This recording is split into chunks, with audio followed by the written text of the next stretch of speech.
Mesdames et messieurs, bonsoir. Merci donc à ceux-là qui ont pris le rendez-vous pour le décryptage de ce dimanche, toujours avec notre consultant politique. Bonsoir à vous, Agapit Napoléon Maforika.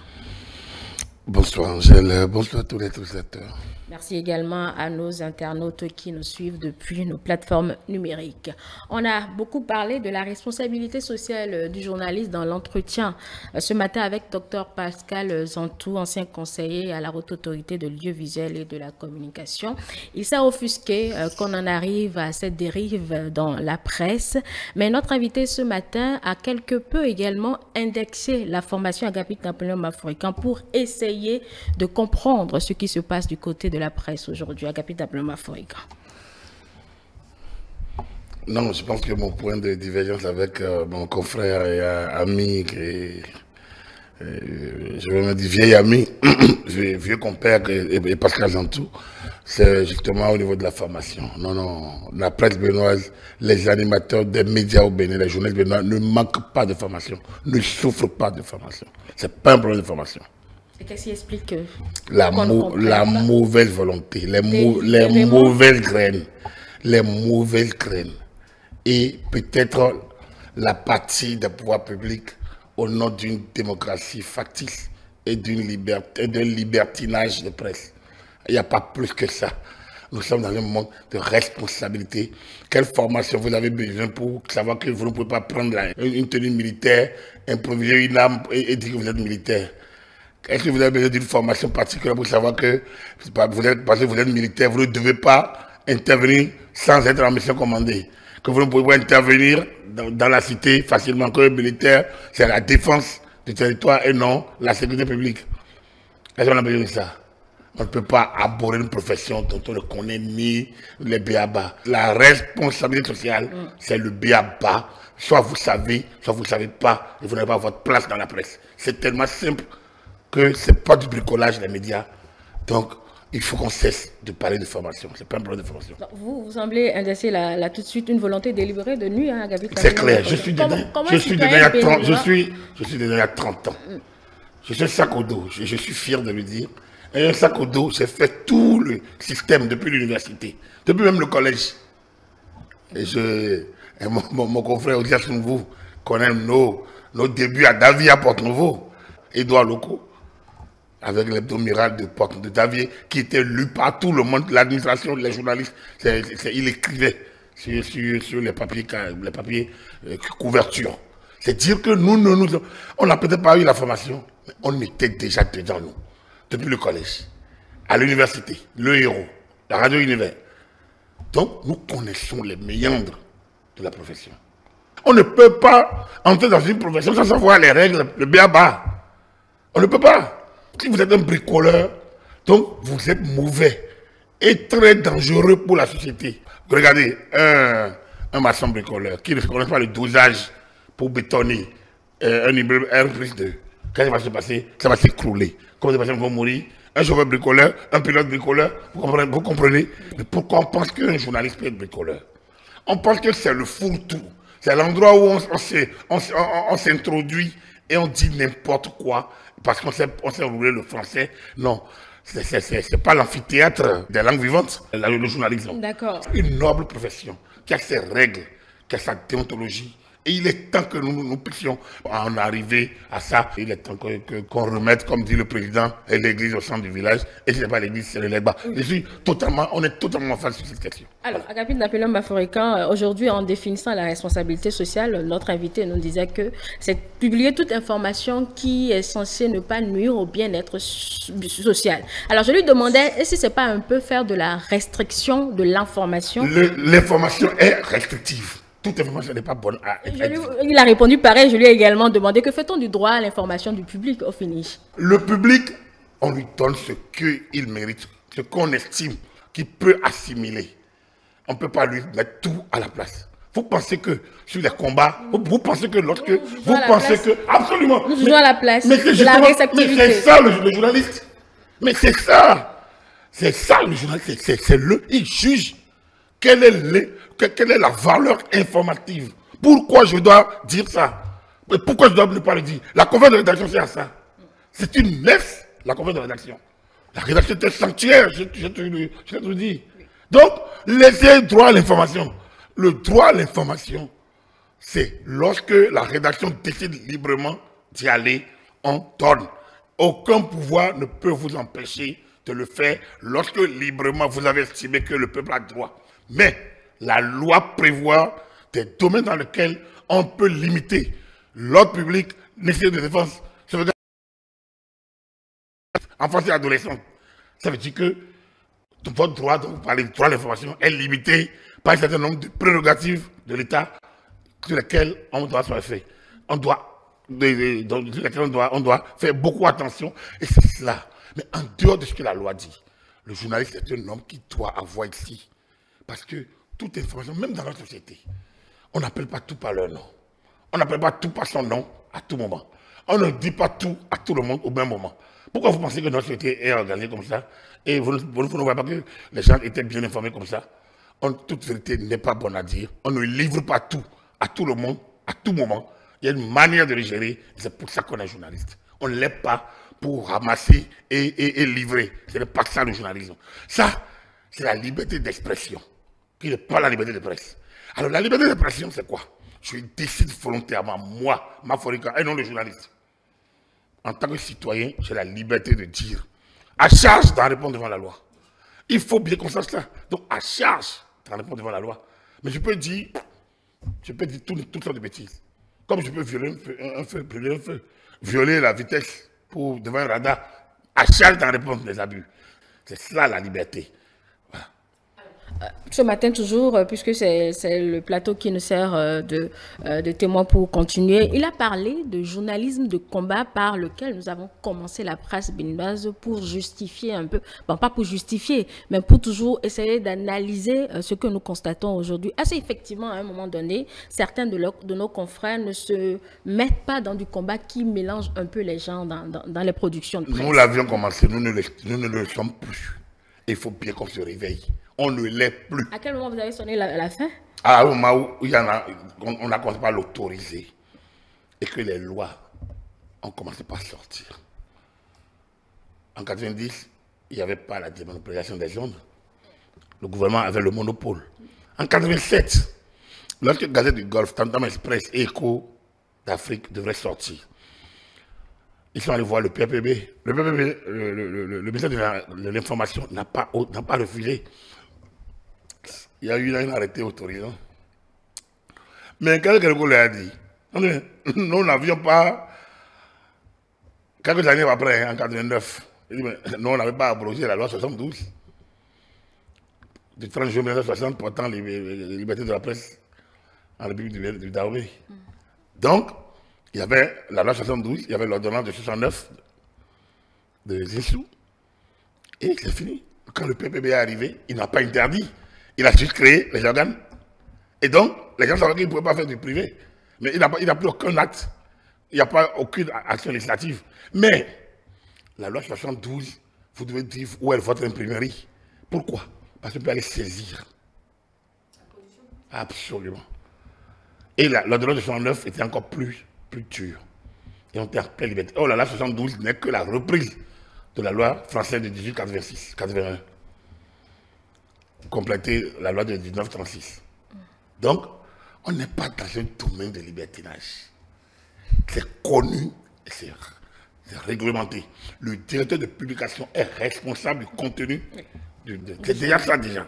Alors, si on le rend responsable, et quand il est couvert par l'immunité, il doit désigner un adjoint ou ça veut dire que lui doit être prêt. Et il y avait pas d'emprisonnement pour délit de presse à l'époque. On s'est battu. On a eu, lors du code de l'information, on a eu une version assez édulcorée, mais bon, d'accord. Donc, il y a eu une évolution. Qu'est-ce qu'on demande aux confrères? Respecter la loi. On est allé plus loin. Le code de déontologie, l'article le journal public les informations dont l'origine et la véracité sont connues de lui, le moins doute l'oblige à une plus grande circonspection ou à s'abstenir. Ça, c'est pas la loi, c'est les journalistes même qui nous donnent ça. Alors, pourquoi on ne peut pas respecter ça? Rien que ça. Le journal publie les informations dont l'origine et la véracité sont connues de lui, le moindre doute l'oblige à une plus grande circonspection ou à s'abstenir. Pourquoi il ne peut pas faire ça? Déjà. Mais ensuite, il est évident que dans toute école, on vous dit, vous n'êtes pas des justiciers, vous n'êtes pas, toute information n'est pas bonne à dire. Vous mesurez la portée sociale de l'information. Si vous devez dire, les fonds tuent les baribas, et le pays va prendre feu, quelle valeur? Pourquoi vous devez dire ça? Vous allez trouver une manière pour dire, il y a une situation confuse à tel endroit. Je vous rappelle, 91, lors de la présidentielle, justement, en mars 91, on ne sait pas d'où la rumeur est arrivée, mais si on était en temps de WhatsApp, ça aurait été pris feu. Pourquoi? On dit exactement, c'est l'expression. On est en train de tuer les fonds, de chasser les fonds en Parakou. Et on ne sait pas, en 91, on ne sait pas d'où c'est passé. C'est un journal qui l'avait écrit. Non, j'ai dit, c'est pas journal. On dit, on ne sait pas d'où c'est parti. Ok. Mais à Porto-Novo, vous voyez les médias aller dans tous les sens. On n'était qu'à Porto-Novo. Alors qu'on parle déjà de Parakou. Alors imaginez ce qui s'est passé en 2019. D'abord en 2015, par rapport à Candidat Azanaï et le pouvoir public. Lorsque on a voulu arrêter Azanaï, vous voyez, la mobilisation était sonnée par quoi? Par les réseaux sociaux. Et l'étoile rouge s'est noirci en 2 heures. 2019, ce qui s'est passé à Parakou, dans certaines régions, ça s'est passé. Alors, si vous ne connaissez pas la portée des médias et des réseaux sociaux aujourd'hui, vous ne pouvez pas alors savoir, comprendre ce dont nous parlons. Nous parlons de phénomènes spontanés. Aujourd'hui, à faciliter par l'accès de tout le monde aux moyens de communication. Quand c'est comme ça, l'État doit être plus vigilant. Et c'est cela que l'État fait. Nous avons un État gentil. Imaginez, moi, quand j'étais déjà conseiller à la HAC, comme je l'ai dit, Mathieu Kérékou, le discours d'installation, ce mardi 20 juillet 2004, c'était un règlement de compte direct avec la HAC, deuxième mandature. Vous n'avez servi à rien. Vous faites des mises en garde qui ne donnent rien, qui ne donnent aucune suite. Les journalistes prennent aussi, on met l'aide d'État à la presse, ils prennent les sous, c'est pour faire des petits séminaires, on partage les bouts de pain, des perdièmes, et la déontologie est en l'air. Voilà ce que quelqu'un a dit de la HAC. Devant tout le monde, les diplomates, tout le monde, et nos aînés, les doyens Lagbada, Zobota, Personam, et autres. Kessé, Robon, Adrien Timothée, ils étaient là. Comme dit responsable, monsieur. Et pourtant, c'est pas qu'ils n'ont pas tenté. C'est pas qu'ils n'ont pas tenté. Donc, à un moment donné, il faut siffler la fin de la récréation. Nous sommes allés aux États généraux grâce justement à cela, à Gaston Jossou, qui était ministre de la communication. Nous avons dit il faut mettre la presse, l'une des phrases de la justification des États généraux de 2002, la presse béninoise est malade, très malade, déjà. Nous étions allés pour corriger. On a tenté. On a tenté. C'est pour ça que la HAC, cette mandature, je pense qu'elle a le devoir. Le médecin chirurgien n'a pas besoin d'être compris. Il a besoin d'atteindre ses objectifs. Tant qu'il peut. Donc, les parents qui vont crier que c'est ganglé, que ça fait mal, ça c'est leur problème. Je pense que ceux qui sont là savent ce qu'ils doivent faire. On n'a pas à prendre les doigts locaux son travail. Il le connaît. Il connaît, comme je l'ai dit, il a fait de la base jusqu'au sommet. Il connaît de quoi il est question. Il était vice-président là il y a 10 ans. Il connaît les problèmes. Président de l'ODEM, on ne peut pas lui apprendre ça. Donc, il n'y a pas à être compris et à agir. Il n'y a pas à être compris, il y a à agir. Agir, mais pas que par l'ascension non plus. Il n'y a que ça aujourd'hui. Il y a que à l'interne, la profession doit apprendre à se discipliner. Je vous ai dit, mais quelle est cette profession qui pense qu'il n'a que des droits et n'a pas de devoirs? Il n'y a pas de raison. Je suis désolé. J'ai vu des gens râler sur les réseaux sociaux. Il y en a qui se disent docteur, qui trouvent que la HAC est allée de trop loin, que c'est les médias qui critiquent. Je dis, mais c'est irresponsable. Si on atteint l'honorabilité d'eux, là, si on leur dit des choses, ce que certains, ils vont accepter. Si leur fiction sur les champs de bataille, et on dit certaines choses, et on livre au détail près du terrain, ils vont accepter. C'est trop facile de demander que... Mais il faut que les gens se réveillent. Il faut qu'on cesse d'être irresponsable. L'État, c'est la régulation. La régulation, c'est pondérer, c'est gérer. Donc, à la limite, prendre des décisions à la place des gens. Donc, il n'y a pas à être compris. Il y a à agir. Le président l'a dit quand il prenait fonction, Edouard Loko. Il était clair. Donc, La déontologie à papa, il faut mettre ça de côté. Il a demandé même une dose de patriotisme. Pourquoi pas? Un journaliste ne peut pas ne pas être patriote. Nous sommes quand même béninois. Un journaliste qui ne dégage pas la fierté du Bénin, il a un problème. On ne dit pas chanter les louanges du président de la République, du gouvernement, des institutions, non. Mais quand tu veux critiquer, prends le fait et dis ce qui aurait été. Tu ne peux pas proférer. Lorsqu'on a dit qu'on ne peut pas livrer telle information, tu n'as pas le droit. Lorsque tu n'as pas le droit d'exister, ne te mets pas à exister. On ne peut pas ouvrir officine de pharmacie, de centre médical, église en désordre. Au même moment, on ne peut pas ouvrir rédaction en désordre. Ce que vous dites est pertinent, Agapit Napoléon Mafourika, mais est-ce que l'environnement n'est pas un peu favorisé par l'absence de ligne éditoriale réelle où c'est presque clivant, si ce n'est pas la majorité, c'est la mouvance et également certains organes de presse se remettre dans ce registre-là? Ils peuvent tout faire. Ils peuvent être critiques. Ils peuvent être louangeurs. Ça, c'est louangeux. Ça, c'est leur problème. Ça, c'est libre à chacun. Mais il y a un cadre législatif. C'est tout. On n'a jamais demandé à quelqu'un pourquoi il est critique. Ben, pas du tout. Il y a un journal qui s'appelle La Nouvelle Tribune, dont j'ai assisté à la naissance, paix à l'âme de mon grand ami Vincent Folly. Mais c'est quand même pas une presse de pouvoir. Pendant longtemps, ce journal n'a jamais été interdit, il me semble, dans ce pays. On peut citer d'autres. Je n'ai pas envie de les citer, mais on peut en citer. Je parle parce que Vincent n'est plus là, bon, je peux en parler. Mais il y en a sur la place. On ne demande pas d'être un journal du pouvoir. Il s'agit d'être un journal, une radio, une télévision. Responsable, c'est tout. La responsabilité du journaliste. Il n'y a pas de liberté sans responsabilité. Nulle part au monde. Nulle part. Donc, cessons de dire des incantations, d'irresponsables ou d'immatures, et restons vraiment dans le jeu. Il n'y a pas de liberté sans responsabilité. Sinon, on rentre dans l'anarchie. Voilà. Alors, au vu de ces éléments, Agapit Napoléon Mafourika, parce que ça a jasé beaucoup cette semaine, l'appel sera à l'endroit des journalistes ou beaucoup plus des fêtières, ou les deux? Les fêtières, ça c'est à l'interne. Moi, en tant que journaliste, en tant qu'ancien responsable d'organisation, en tant que celui qui a organisé ces états généraux, en tant que quelqu'un qui a porté une vision sur la profession pendant longtemps, qui a mobilisé, qui a rassemblé, j'interpelle les fêtières. Mais je n'ai pas de responsabilité, je n'ai pas de rôle. Je le fais comme une personne morale, pas plus. Ben, j'ai un an, j'ai fait cette profession, j'ai consacré une bonne partie de ma vie à cela, j'ai fait l'organisation de la profession. Donc, je me sens légitimé pour le faire, mais je ne suis pas responsable. Ils sont libres d'écouter ou de ne pas écouter, parce que c'est eux qui sont aux affaires. Donc ça, c'est la première chose. La deuxième chose, c'est le journaliste qu'il faut interpeller. Et les responsables d'organes. Quand moi j'étais rédacteur en chef au matinal, vous ne pouvez pas publier. Là, on parle des années 2000, 2001, 2002. Vous ne pouvez pas publier. C'est pas possible. Je reviens toujours lire tout. Alors, est-ce que nos rédacteurs en chef lisent tout? Est-ce qu'ils corrigent? Est-ce qu'ils s'informent eux-mêmes?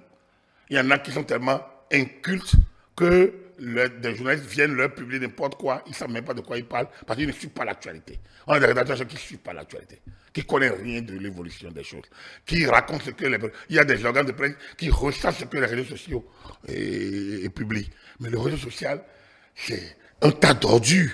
Ceux qui y vont ne sont pas des journalistes. Alors donc, les gens ont déjà dit sur le code du numérique. C'est maintenant que les gens doivent comprendre que notre code du numérique n'a aucun problème.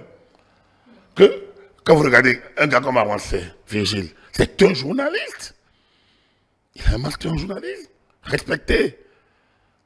Du point de vue professionnel, on n'a rien à lui apprendre du point de vue, tout comme beaucoup d'autres de ces organes-là. Mais s'ils sont dans des organes qui ne sont pas autorisés par la HAC, ça veut dire qu'ils n'exercent pas comme journalistes. Parce qu'il faut dire que l'organe soit autorisé. L'article 352 du Code de l'information. Alors, si ce n'est pas autorisé, il est journaliste, mais il n'exerce pas de journalisme. Puisque la plateforme sur laquelle il publie n'est pas reconnue. S'il fait son blog, ça le sort du cadre de la déontologie. Et donc, il est libre, il y a une personne qui publie du point de vue liberté d'expression, ce qu'il veut. C'est que ses pages Facebook et autres, tout ça là, il te prend de la hack. Donc, si c'est quelqu'un de libre, et il ne diffuse pas des contenus médiatiques, là d'accord, mais dès que tu diffuses des contenus médiatiques, tu dois passer par le canal de la hack, obligatoirement. Alors, est-ce que ça veut dire, quand nous, on avait une carte de contrôle acquis par l'État béninois plus d'1 milliard. À l'époque, en 2000, c'était lancé vers 2002, nous on est venu en 2004. Un cas de contrôle pour aller traquer les radios pirates à travers le pays. On les fermait du nord au sud, de l'est à l'ouest. On les appelait radio et télévision pirates. Et on en connaît. Alors, qu'est-ce qui change? C'est que le cadre, les canaux, vous voyez, avant, il y a même un jeune prodige à ses mains, expert, Oussou, qui avait fabriqué une radio avec vraiment avec de l'ingéniosité. Mais là, elle a fermé. Elle n'est pas autorisée. Elle n'est pas autorisée. Moi, j'ai fait le plaidoyer, je peux le dire 20 ans après. J'ai fait le plaidoyer. Je me suis proposé à l'époque pour produire un test sur Radio École en disant, il y a des radios d'expérimentation. Et que ce monsieur fermer sa radio, c'est fermer l'ingéniosité, c'est fermer la créativité. Je peux le dire parce que c'est 20 ans après, donc il n'y a plus, je n'ai plus cette obligation de... Je l'ai dit, j'ai supporté, j'ai produit le test. Mais j'étais con. Mais on m'a combattu. Légitimement, on dit, mais regarde la typologie des radios autorisées par, et par la loi. Dis-moi, non, montre-moi la radio expérimentale. Il n'y en avait pas. Donc, ce projet était, et on a fermé la radio de Oussou. Donc, ce n'est pas une affaire de ceux qui sont critiques, ceux qui ne sont pas critiques, pouvoir, non-pouvoir, que les gens cessent de propager l'irresponsabilité sur nous. C'est que eux, quand je vois des pères de famille, des responsables, qui disent, je vois, je me dis, mais c'est quand même, est-ce qu'ils sont sérieux? Est-ce qu'il y a une cause qui... Il n'y a pas de crise d'insanité. Avec qui les gens étalent leur maléducation. Parce qu'ils pensent que c'est une affaire de... C'est en faisant ça qu'ils vont faire mal à quelqu'un. Mais au contraire, ils plongent les gens. Parce que la acte ne reviendra pas là-dessus. Et je n'ai pas l'impression qu'on est parti pour descendre. Il n'y a pas que les gens pleurnichent, se lamentent et injurient sur les réseaux sociaux pour que ça arrête. Donc, les confrères qui sont dans les concerts, qui sont dans le cas, Nadège Jouan, pourquoi elle ne peut pas se rapprocher de la HAC? Bon, certainement, ils sont dans le processus. Donc, on n'a pas entendu les intéressés sans plaindre. Donc, c'est des confrères concerts qu'on connaît, qu'on respecte, qui ont d'ailleurs un nom, qui ont une expérience. Peut-être, est-ce qu'il y a des difficultés? Il faut les aider, si on peut. Donc, moi, je respecte ceux qui ont des canaux non autorisés. Il faudrait qu'ils se rapprochent. Ça, c'est beaucoup. C'est un moindre mal pour moi. Parce que il faut peut-être qu'ils leur trouvent un canal pour passer l'heure. Donc, ça, ils vont voir ça avec la HAC. Mais ça prend du temps. Ça, c'est peut-être une petite parenthèse. Ça prend du temps. Ça a démarré depuis. Il n'y a rien qui prenne le temps que ça ne vient à son temps. Donc, rien qui n'est pas autorisé n'est pas autorisé. Ce qui prend le temps, donc, n'est pas encore arrivé. Il faut que ce soit. Il faut qu'on y aille. Quand on peut. Quand on veut. Des gens ont construit des maisons de radio, des équipements. Ils n'ont jamais eu l'autorisation. Charles Tokor, il a une grande salle au matinal, un grand studio télévision. Il a eu la radio, il n'a pas eu la télévision. Depuis 2004, on a tenté, il n'a pas eu. Et pourtant, il n'en est pas mort. Donc, rien ne peut pas prendre du temps. Ça vient, soit ça ne vient pas. Quand ça ne vient pas, c'est que ça n'a pas existé. Donc, on ne peut pas forcer. Golf FM et LC2 ont forcé en leur temps. Oui, l'État a laissé parce qu'il y avait un besoin. En 1997, Golf, LC2 ont démarré sans autorisation. L'État a laissé. Parce qu'il fallait laisser. Mais après, lorsqu'on a réglementé, on a commencé par les traquer. On est allé à Matéli traquer. On est allé à Segbana traquer. On a descendu à Sémé traquer. Depuis 2004, 2005, 2006. Donc, moi j'ai quitté la HAC en 2009. Et on n'a pas dit que c'est contre un parti, contre un président. Alors, pourquoi aujourd'hui, on trouve que c'est affaire de contre-talent, contre-critique, machin, tout ça. Vous avez dit que c'est irresponsable, Jean, qui en arrive là. Il n'y a pas à lui donner. Il s'est dit que ce n'est pas possible qu'on continue de raisonner comme ça. D'accord, mais donc, on va s'abstenir de... On ne va pas faire la morale à quelqu'un. Non, c'est la morale. Justement, eux, ils font la morale à l'État. On peut, en tant que membre du secteur, ceux qu'on a contribué humblement à bâtir Je n'ai pas dit que X est imbécile. D'accord, oui, vous mais n'en avez pas nommé. d'irresponsables gens, ceux qui se transforment, c'est irresponsables gens, qui ne connaissant pas la matière, en parlent, et en parlent péremptoirement, en portant des jugements de valeur. Ils sont responsables? Ils ne sont pas responsables. Mais vous lisez des choses ahurissantes, comme si on a inventé la liberté de presse au Bénin aujourd'hui. Non, il faut qu'on cesse. Il faut qu'on cesse. Voilà, donc c'est pas une question de, on peut faire rire personne, il faut qu'on cesse. Moi, ce qui me rassure, c'est que le président l'a dit, cette mandature, je pense qu'on est totalement en phase sur la méthode. On a cessé. Il est temps de passer à la coercition. On a dit à trop fait de la prévention. Les fêtiers n'ont qu'à jouer leur rôle. Ils n'ont qu'à faire le travail. On n'a qu'à descendre dans les hommes. Je pense qu'il n'y a que deux. Jouer sur les journalistes, mais pour moi, les journalistes, ce n'est pas encore le vrai, c'est les patrons de presse. C'est les organes par lesquels ça passe. Mais les patrons de presse eux-mêmes se retrouvent dans le cas aujourd'hui. Donc c'est à eux d'être responsables. C'est d'abord les chefs d'entreprise. Donc, ils ne sont pas nécessairement journalistes. Non, pas les chefs d'entreprise. Donc, il faut bien qu'ils se conforment à la réglementation en vigueur en matière d'exercice de la profession. Donc, vous ne pouvez pas être un maçon et dire je vais ouvrir une pharmacie. Ouais, d'accord, il me semble que c'est autorisé dans certains pays, mais alors vous devez trouver un patron. Et voilà. Donc, vous ne pouvez pas investir dans un secteur dont vous ne connaissez pas les règles et que vous violez les règles. C'est aussi simple que ça, non? Moi, je ne comprends pas ce qui est compliqué et on doit former les gens pour ça. Quand on va te former pour dire respecte la loi, nul n'est censé ignorer la loi. C'est ça la maxime. Donc je suis désolé, on ne peut pas former quelqu'un pour dire respecte la loi. La loi. Ce n'est pas les charabia que certains écrivent qui est le problème. Ce n'est pas certaines affirmations déontologiques. Enfin, il y a des failles déontologiques. Il y a beaucoup de limites dans nos productions, d'accord. Ça, on peut dire formation. Mais nous formons. Je dis, moi, j'ai ça côté, j'ai quitté le travail. Donc, aujourd'hui, je suis à la formation aussi. Nous formons. Tout ce qu'on peut dire, on dit. Après, sur le terrain, tu es obligé de revenir sur tout. J'ai la chance d'être à la formation et d'être à l'emploi. Et donc, je compare, c'est pas facile. Mais ça encore, on peut y aller en douceur. On peut contribuer, on peut mettre des formations continues, on peut appuyer, d'accord. Mais quand même, qu'on ne me dise pas qu'il faut former les gens pour qu'ils respectent la loi. Ceux qui ne respectent pas la loi ne sont pas des patriotes. C'est aussi simple que ça. Et comme je le dis toujours, c'est hors la loi, dans tous les domaines. Première chose. Deuxième chose, on est béninois. Moi, je me sens béninois. Comme je le dis, aucun journalisme, aucune profession ne dit de s'attaquer à son pays.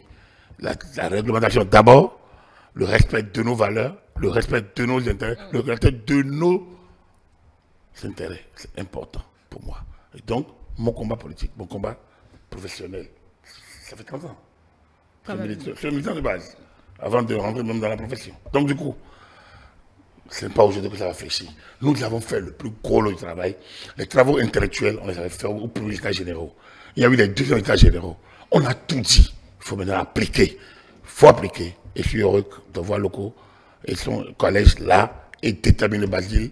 Et tous ceux qui sont aujourd'hui, les amis qui sont autour du président, au secrétaire général, décider à enfin y aller. Et nous, ils auront notre soutien. En tout cas, même aussi petit ça soit-il, ils l'auront. Voilà. On passe donc à la coercition, c'est ce qu'on retiendra de votre développement et il faudra que le journaliste aussi en arrive réellement à être responsable. Il faut que le journaliste en arrive. A dit que c'est un impératif. Oui. Il n'a pas le choix, il faut qu'il reste. Et moi, je vois que le président Talon nous a garanti. A dit, il a demandé à la de faire un travail que le journaliste s'épanouisse en exerçant la profession. Mais il faut déjà. Vous voyez, quand vous voyez tout ça là, vous ne pouvez pas. Ceux qui font la loi ne vont pas nous faire du plaisir.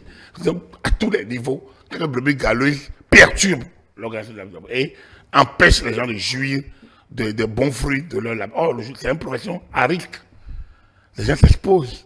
Donc, il faut sortir les brebis galeuses, livrées. Il faut sortir livrées et s'occuper des bons grains. Et que les bons grains travaillent dans un environnement social, décent, cohérent et qu'ils soient fiers de s'appeler, de dire je suis journaliste. Et je le reste. Très peu aujourd'hui peuvent le dire ainsi parce qu'on a l'impression qu'on est dans un fourre-tout où il y a plus d'improvisation. Nous apprendre notre métier, c'est vraiment offusquant quand même. Très bien. C'est vraiment offusquant. Déjà, ceux-là, même dans leur propre profession, ce n'est pas meilleur. Mais puisque nous nous exposons parce que nous faisons la morale à d'autres, ils ne se privent pas de venir nous attaquer, alors qu'eux-mêmes ne sont pas modèles dans leur profession. Il faut déjà. C'est pour ça qu'on a créé l'ODEM. Et l'ODEM a fait son petit bout de chemin. Et d'ailleurs, l'équipe qui est là, il faut la saluer. Mais après, qu'est-ce que l'ODEM peut si les patrons qui ont les organes ne font pas l'effort de canaliser les leurs? Donc, je pense que le verre dans le fruit, il faut qu'on les type rapidement et qu'on rétablisse l'intégrité du fruit. Voilà. Voilà.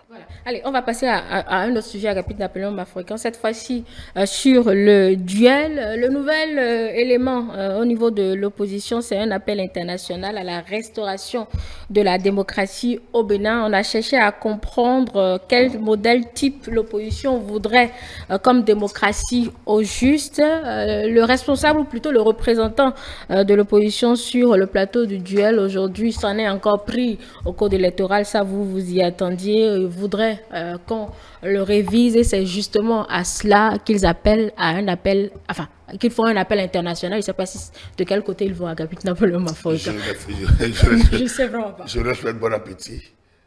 Je leur souhaite bon appétit. C'est pas de la nourriture non plus. Enfin. Ah oui, mais je leur souhaite... Bon, est-ce que vous comprenez? Je vais mieux poser la question. Est-ce que vous comprenez là où ils vont? Je ne comprends rien. Parce qu'ils vont nulle part. Ils n'ont pas de boussole. Il n'y a pas de vent favorable à celui qui ne sait où il va. Ils ne savent pas où ils vont. Ils ne savent pas de quoi ils parlent. S'il n'y a pas de démocratie, ils auront l'occasion de parler. C'est pas que ça, selon eux. C'est quoi déjà? Ce n'est pas que la parole, c'est également l'organisation régulière des élections. Est-ce qu'il y a eu une échéance? Je vais rajouter surtout la participation effective de l'opposition sans qu'on ne lui impose des seuils qui ne sont jamais vus ailleurs. C'est des paresseux. Bon. Personne ne s'appelle opposition. Dans une loi, personne ne s'appelle opposition. Il n'y a pas un visage d'opposition dans une loi d'élection. Bon, le lexique, ce n'est pas vraiment le plus important à l'heure là. Bien sûr, en droit, la clarification conceptuelle est très utile. Article 1er de toutes les lois, normalement des lois d'organisation, on clarifie pour que tout le monde soit à l'aise. Je dis, en matière électorale, il n'existe pas d'opposition. La loi est impersonnelle, la loi est pour tous. Donc, il n'y a pas d'opposition dans une loi électorale. Donc, de quoi ils parlent? Ils parlent d'eux. Ils sont qui? Vous allez leur poser la question. Non, ils ne sont pas opposition, ils sont partis. Donc, la loi n'a pas parlé des partis.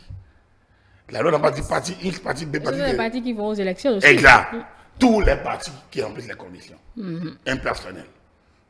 Donc, s'ils voient déjà qu'eux sont limités, donc c'est des paresseux. C'est quelqu'un qui veut aller à l'examen qui dit, ah, le département d'à côté a fini le programme. Chez moi, je n'ai pas fini le programme. Non, chez moi, je n'ai même pas fini de finir le programme. Alors qu'on est en début d'année. Au lieu de travailler à finir le programme, on dit, ah, nous, on n'a pas fini de finir le programme. Donc, on va pas être soumis aux mêmes règles. Sinon, il y a inégalité. On est sûr que eux, ceux qui se lamentent là, ils ont leurs enfants dans des grandes écoles, véhiculés le matin contre les intempéries. Bon, ça vous attendez, on n'en sait rien. Contre les intempéries. Dans nos contrées, les enfants marchent. Heureusement, quand le gouvernement leur octroie à manger, les enfants marchent sous le soleil, sous la pluie, et ils sont soumis au même programme d'examen et de concours. Où est-ce qu'on doit se lamenter? C'est pour ça que je dis, mais vous voyez, quand non, il faut que notre position soit... non, pas notre position, notre classe politique soit... mettre le jeu, rehausse le jeu, rehausse le niveau du débat. C'est trop bas. C'est trop bas. Et ça n'a pas de contenu. On ne voit pas où ils vont. Mais ils se lamentent de quoi? La loi est la loi. Tu auras laissé de l'Est. Ce n'est pas Benoît qui l'a dit. Ça est sur mesure.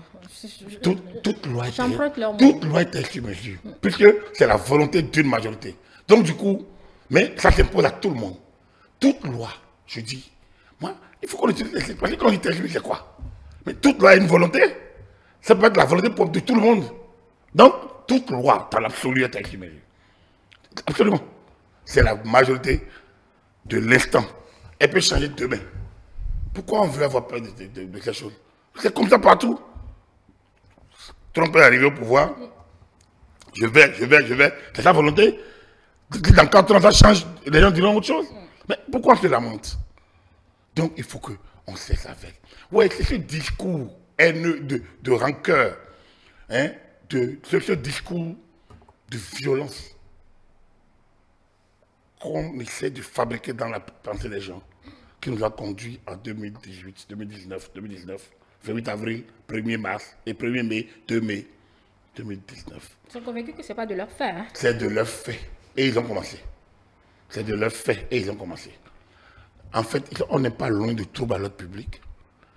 En fait. Mais on est dans un État qui essaye de réguler. Sinon, la loi, ils peuvent critiquer la loi, ils n'ont qu'à critiquer, mais ils ne peuvent pas mettre la violence devant. Et ils utilisent cette méthode. Il faut qu'ils... encore violents. Ils préviennent contre la violence.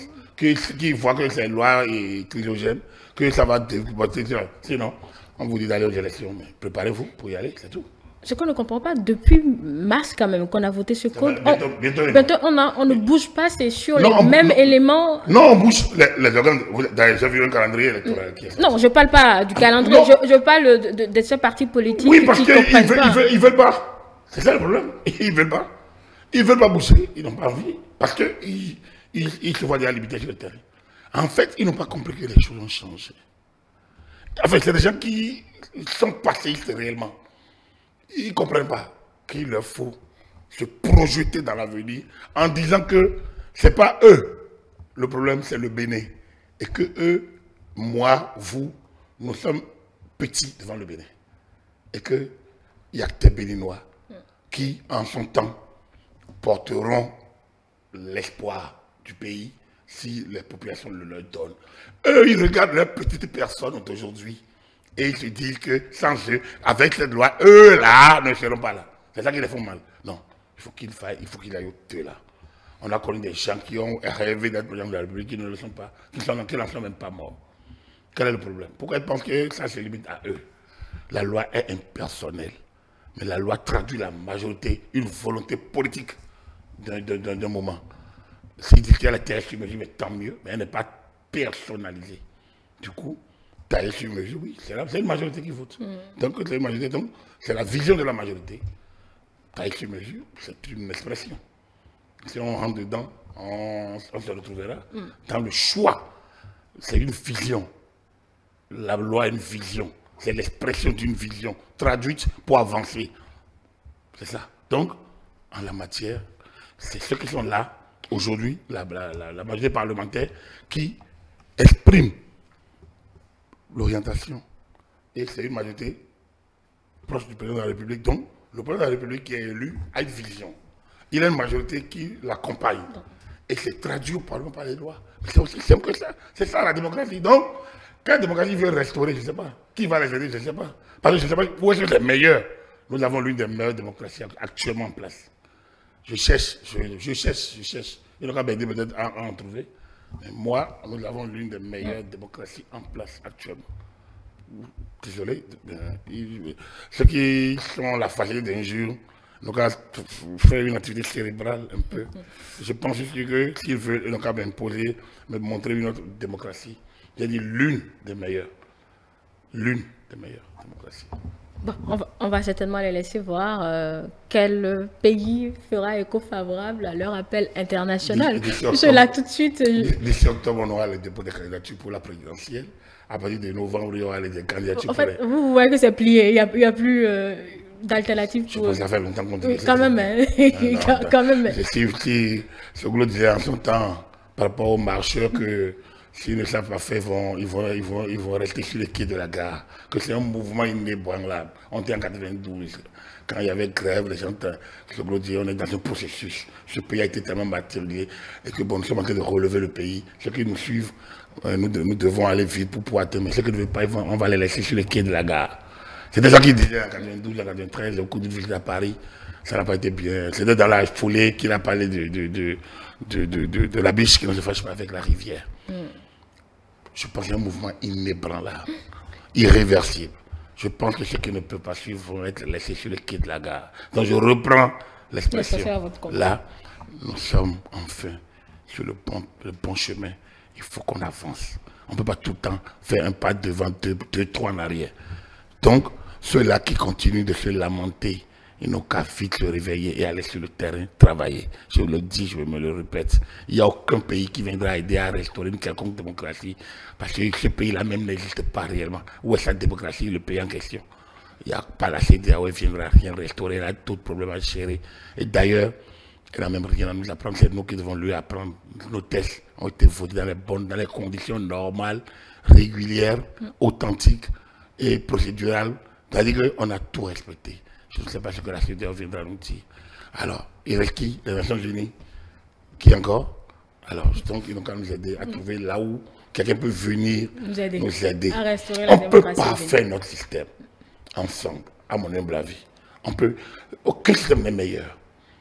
J'ai dit, nous avons l'une des meilleures démocraties de la place. Mais j'ai dit l'une, ça veut dire qu'on peut encore faire mieux. En fait, aucun système n'est meilleur. On ne peut le pas faire. Mais quand ils passent le temps à parler de restaurer la démocratie, mais quelle démocratie ils veulent restaurer? Ils sont dans la démocratie. Ils s'expriment. Ils vont, ils viennent. Ils ont leur liberté d'action. Et ils veulent restaurer quelle démocratie? La démocratie électorale, on se cherche. Peut-être qu'on a trouvé le meilleur. Bon, si on n'a pas trouvé, on changera. Mais ils n'ont qu'à souffrir de ne pas être devant tout le temps.